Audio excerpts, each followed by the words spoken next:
Pode colocar lá em cima, por gentileza. Aqui, pode deixar, pessoal. Eu não vou passar. Você bem veloz. Qualquer coisa, fala o tempo, tá lá, eu não volto. A gente não correr, tá? A gente não fugir. Outro lado. Diz assim, ó. Mas tu, quando orares, entra no teu quarto e fechando a porta, ora ao teu pai que está em secreto, e teu pai que vê o que é secreto te recompensará. E quando orares, não useis de repetições inúteis, a exemplo dos gentios, pois eles pensam que serão ouvidos por muito falar, Pai. E não vos assemelheis a eles, pois vosso Pai conhece de que necessitas, antes que pedirdes a Ele. Vai. Portanto, orai deste modo: Pai nosso que está nos céus, santificado seja o teu nome, venha o teu reino, seja feita a tua vontade, assim na terra como no céu. O nosso cada dia nos dá hoje, e perdoa nossas ofensas, nossas dívidas, assim como nós também perdoamos aos nossos devedores. Não nos deixe entrar em tentação, mas livra-nos do mal, pois teus são o reino, o poder e a glória para sempre. Amém. Vamos lá. Senhor, toma a nossa mente em tua mão, a mente da tua igreja, que ela não fique vagando de um lado para o outro. Eu Deus querido, pensando no que vai fazer daqui a pouco, no gozo, no algo, qualquer, mas que seja cativo aqui esse culto, a tua palavra, a tua orientação, em nome de Jesus. Irmão, essa palavra não é um manual de como orar, não é um manual de como fechar, não é um manual de como ficar em finanças, não. Essa palavra é um manual de guerra. De guerra, gente. Uma de batalha, literalmente. Porque Jesus tem nos dado essa arma, esse ensino. Hoje nós vivemos em um tempo, irmão, onde a performance é quem manda, sabe? Vida de aparência literal. Caraca, meu. Peraí, antes eu estava aqui pensando, eu ia agradecer aqui o irmão Joel. Irmão Joel, ela para fora? Irmão Joel aqui. Irmão Joel, desculpa que você sempre fica ali, irmão Joel. Trocaram você de irmão Joel. Meu Deus do céu, irmão Joel, ficou invisível. Irmão Joel, irmão Lucila. Irmão, nós temos um projeto ali na Massa P. Hoje nós damos aula de jiu-jitsu para crianças carentes, sabe? Então a galera ali depende muito da oração dessa igreja. E essa semana o irmão Joel, a irmã Lucila nos abençoou com suco, pão, e a gente conseguiu arrecadar também, contribuir também com queijo, presunto, e fazer assim lanche para as crianças. Foram 21 crianças naquele lugar alcançada, e a gente tem desenvolvido um trabalho maneiro, né, Mazinho? Hoje a gente está ensinando eles a orarem. Por que eu estou falando isso, irmão? Porque vocês quem conhece a Rua Massa B, uma rua onde tem uma guerra terrível. Onde você entra ali, parece que você está em outro lugar do planeta. Uma galera que está pesadíssima de tudo, até de granada. Então, assim, e Deus tem nos colocado naquele lugar para pregar o Evangelho. Isso é maneiro. Sabe por quê? Porque no tempo desse, nós estamos orando, evangelizando, e até aqui na sala de oração nós estamos orando para que o Senhor nos desse a rua do azulão, nos desse a rua do escoteiro, nos desse a rua do massa feita, e o Senhor nos plantou lá dentro de uma forma estranha. Deus não precisa explicar nada para a gente, Ele pegou e jogou a gente lá dentro, e nós conseguimos assim entrar e estamos fazendo um trabalho. Eu acredito que tem algo a mais que a gente fazer ali, e eu acredito que onde nós estamos pregando, o Senhor tem trabalhado na vida daquelas crianças, na vida daquelas pessoas. Até porque, irmão, quando passa um dependente lá, e ele se achega, a gente abraça ele, ora, compartilha a palavra, explica ele sobre a palavra, e o coração deles tem sido alcançado. Essa semana, nós viemos da treino de justiça aqui, já veio um cidadão que está bem quebrantado, a se juntar conosco, e aqui no meio do grupo, aqui a galera ora, a galera põe a mão mesmo, repreende o diabo. Aqui não somos crentes, irmão. Pelo amor de Deus.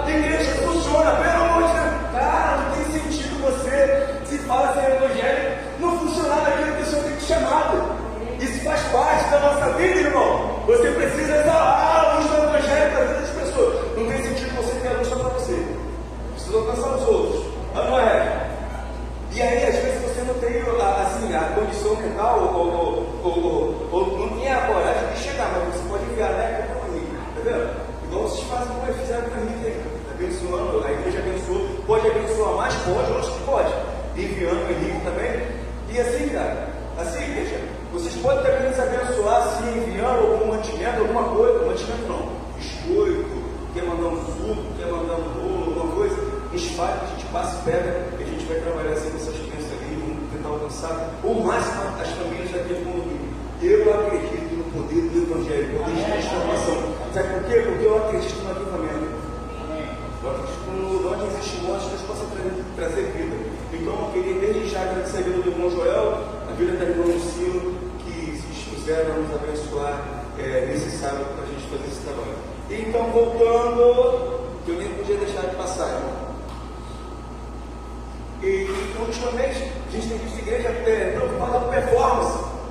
Isso é igreja, megas igrejas. Porque o que é aparente é legal, né, irmão João? Então, existem orações muito bem elaboradas por isso. Um tempo desse aí, nós estávamos no meio dos pastores, líderes da igreja aliançada, e eu vi a galera orando, rapaz. Eu falei, meu Deus, eu queria aprender a orar assim. Está bonito demais. E por isso, quando eu vou orar, eu falo mais da minha mazela, porque lembrar que eu gosto de assim. E aí a galera fala assim, e aí o Espírito de Deus me tocou. E sabe qual foi a fala que ele trouxe a mim? É que eles possam viver aquilo que eles estão orando. Porque às vezes nós oramos tão da boca para fora que parece que a gente não acredita naquilo que nós estamos orando. O negócio fica vazio, irmão. E o Senhor está me chamando para esse compromisso. O Senhor tem me chamado para um lugar secreto. Sabe por que é um lugar secreto? Onde você fecha a porta para o mundo, fecha a porta para um monte de coisa, e fecha a porta até para o altar, meu irmão, até para o culto. Sabe por quê? Porque ali o nosso Pai, ele não somente ele vai falar contigo, ele vai te ver. Tem um lugar que ninguém precisa te ver, meu irmão, só Deus. E é literalmente isso. E é literalmente isso. Não é oração feita para impressionar ou para o teu coração. É tua oração com entrega, com sinceridade. É quebrantamento de coração. Não adianta a gente pegar aqui e começar a fazer algo bonitinho, todo agradável, assim, legalzinho, que vai tocar no teu coração. Não, irmão, você precisa se arrepender literal. É o que o Mazeu acabou de falar aqui. Você precisa se quebrantar e se arrepender. Deus ele só vai entender e ouvir a tua oração quando você se quebrantar e se arrepender dos teus pecados. Isso cai para todos, já estou aqui. Sou o primeiro, estou falando para mim, eu estou assim. Você tanto ali. Mas eu fiquei pensando nisso, será que se o Senhor está falando só comigo, mesmo? Será que essa palavra é só para mim? E às vezes a gente pensa assim, Mateus 6, eu venho logo falando de bênção, irmão. Primeira coisa que Deus faz que Jesus faz, repreender da forma que nós não devemos orar. O que você não deve fazer. Ele não fala assim, você vai fazer assim, assim que vai dar certo. Eu fui lá na base lá da Jocum. Cara, eu fiquei impactado com o culto e impactado com a palavra que não sei como é o nome do rapaz, que eu acho que ele pegou lá. Deus, ele está pouco se molhando para a tua forma. Deus, ele quer te quebrar, te desmiuçar para que dê alguma coisa. Para que gere calma, para que alguém, para que gere alegria. Cara, aquilo me deu cara, foi Jesus. Mas quando a gente fica questionando, quando a gente está sendo amassado, quando a gente está sendo pressionado, eu falei assim, agora faz todo sentido. Faz todo sentido, treinar. Ser pressionado, ser amassado, ser moído. Mas que isso gere alegria na vida dos outros, do próximo. Não faz sentido, irmão. Você passar por tudo isso e só murmurar e tudo certo, não. O que o Senhor quer extrair de você é o verdadeiro azeite para ungir, para tocar. O que o Senhor quer extrair da tua vida é algo para tocar a vida dos outros. Eu entendo que o que o Senhor tem me dado não serve para mim, serve para tocar a vida de terceiros, irmão. E isso é independente, se é na igreja, se é na rua, se é no trabalho. Não me importa, eu preciso estar ligado com ele para saber o que ele quer que eu faça. E agora quando eu vou chegar, não sei. Mas eu sempre me quando ele me joga uma estourada aí, eu falo assim, ó, isso mesmo é. E a gente vai, irmão. Esse negócio não. Às vezes a gente não tem o que falar, mas não sabe nem como chegar. Mas no meio do caminho o Senhor vai destruindo. Às vezes o que o Senhor quer que você sabe que é coragem. Eu oro para que o Senhor te dê coragem. Pega essa igreja de coragem ela, sabe? Com alegria. E irmão, desculpa, tá? Eu vou desabafar.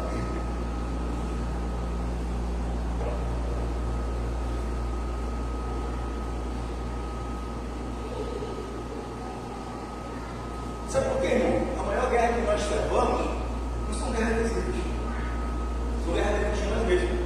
Quando eu estava falando de depressão, opressão, são guerras que a gente trava dentro de nós. São batalhas que a gente trava dentro de nós mesmos. Todos nós que levantamos com um leão e urso para destruir, às vezes, eu costumo dizer assim, deixa cada dia para o seu pão. Tem gente que gosta de trazer o mal de amanhã para hoje, não. Deixa o mal de hoje para hoje, de amanhã ninguém resolve amanhã.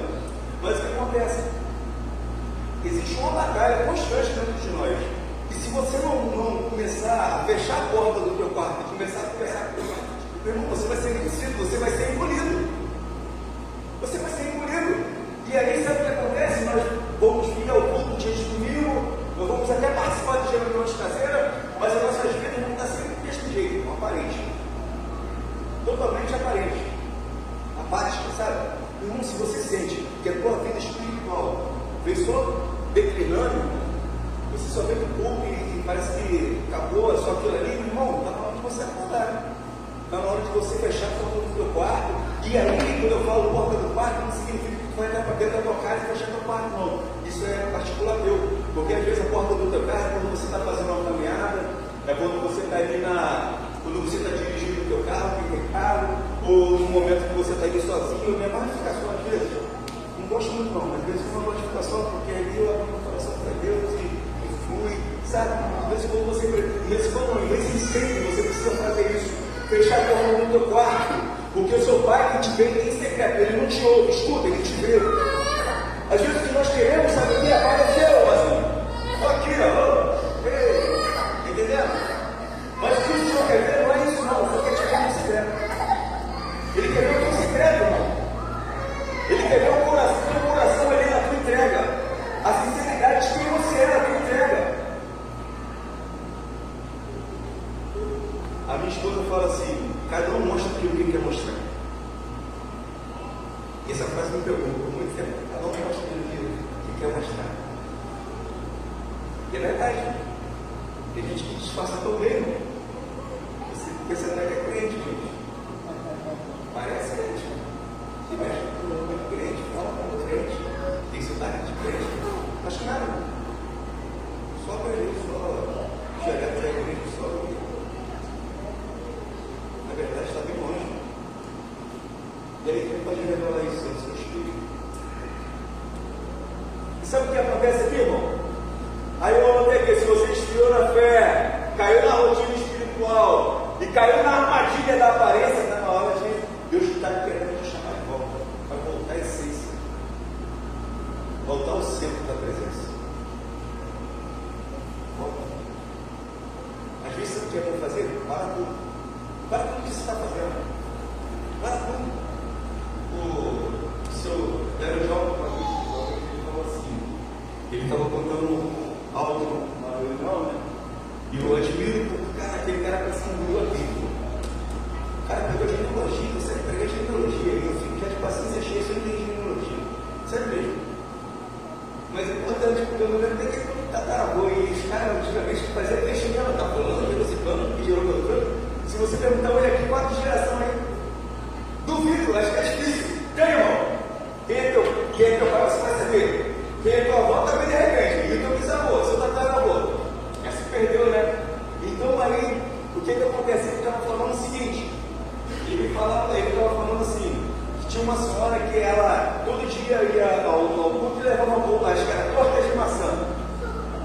E oferecia para Deus. Eu falava sempre, torta de maçã, toda vez era isso. Até que certo dia o Senhor recolheu aquela mulher morreu. Então quando ela chega no céu, ela fica toda feliz quando vê Deus, né? Quando vê Jesus, e fala assim, eu estou muito feliz, está feliz, muito feliz, por quê? Porque todos os dias ele leva uma torta de maçã para você. E ele falou assim, tudo isso que eu gosto de você. Sabe o que acontece conosco, irmão? Sabe o que acontece com a gente, irmão? Às vezes nós queremos fazer o que todo mundo faz, ou queremos meter a cara para fazer tudo sem perguntar a Deus o que é que eu preciso fazer. É porque é bonitinho. Cara, eu vou nesse lugar de pregação. Eu tenho uma voz de pregação, eu prefiro pegar na rua, pegar o ímpio ali, abraçar, orar, falar do Evangelho. Pregar para crente é difícil, irmão. É complicado.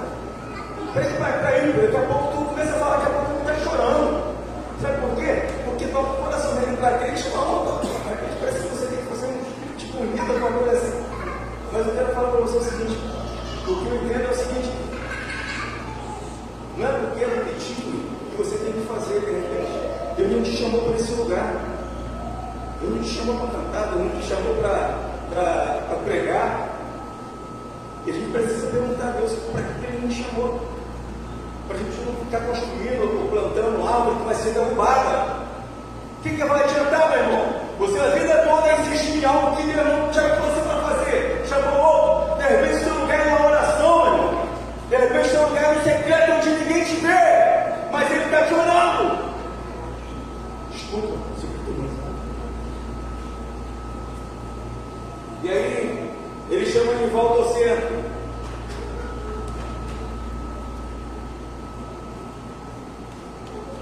E aqui, Ele não está prometendo nada. Não sei se você notou. Ele não está prometendo nada.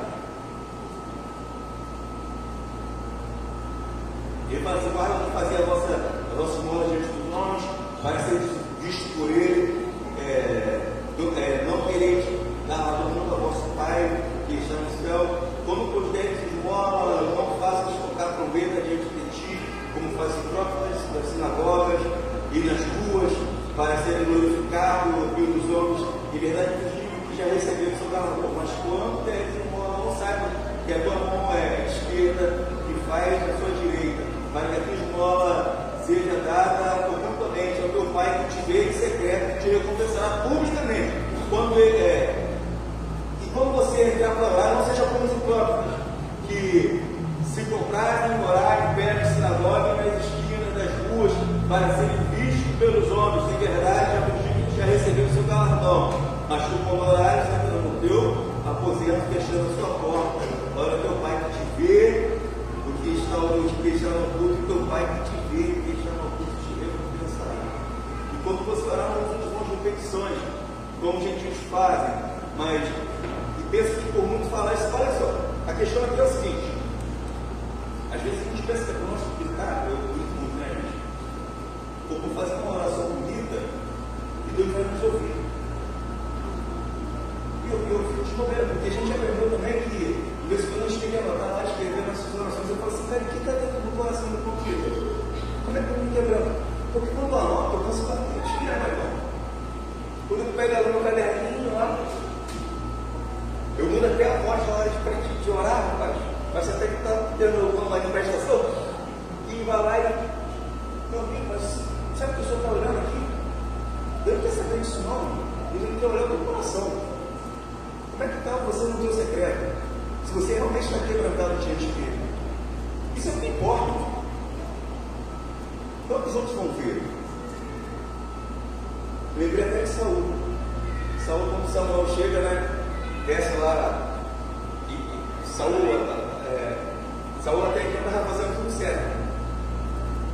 E tudo certo que eu digo entre aspas, porque vencendo batalha, tudo, mas o tempo que Samuel sobe para orar no monte, ele precisa sair para levar o pessoal para a guerra. E ele realmente precisava sacrificar, mas só que Saul era rei, ele não era sacerdote, só não podia sacrificar, era sacerdote.